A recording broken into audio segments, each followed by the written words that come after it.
Hola a tothom, soc l'Aina Rovira, professora col·laboradora de l'assignatura, i avui us porto unes recomanacions clau per poder resoldre amb èxit aquesta última PAC. El repte d'aquesta última PAC és aplicar adequadament la teoria al cas pràctic d'en Marco.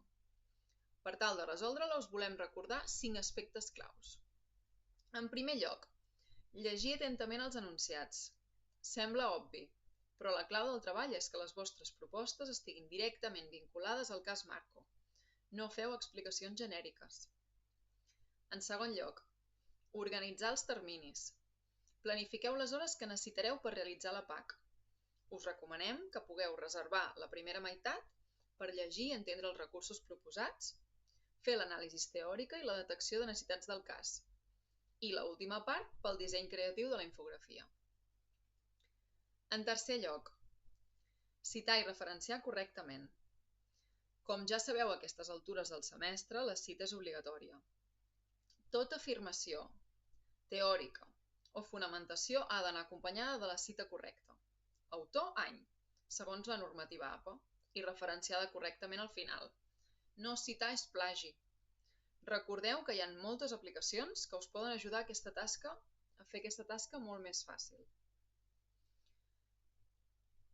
En quart lloc, com es divideix aquesta PAC? Aquesta PAC consta de 3 apartats. En el primer, analitzareu un concepte de cada àmbit del desenvolupament d'en Marco. No oblideu la justificació. Heu de mostrar de manera explícita i concisa com el concepte escollit ens permet comprendre millor la situació observada del cas Marco. En la segona activitat, cal detectar una necessitat prioritària per a cadascun dels 4 agents.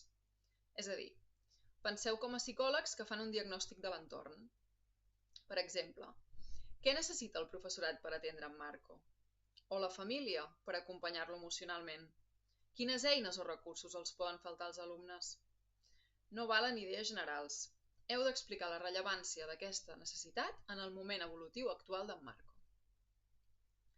Per últim, en la tercera activitat, us demanem una infografia, de màxim un foli, que contingui, per un costat, 6 orientacions al professorat, les quals han de ser directes i lligades a les dificultats d'en Marco, i en segon lloc, una activitat per l'alumnat.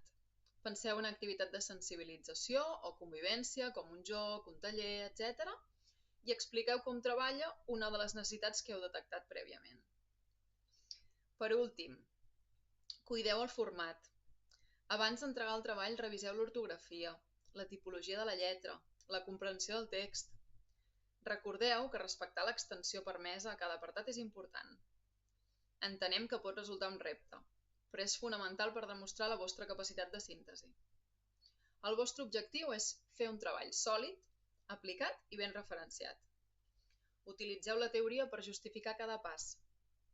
Recordeu que per qualsevol dubte ens trobareu als fòrums de l'assignatura. Esperem que pugueu gaudir d'aquest nou repte i ànims amb la recta final.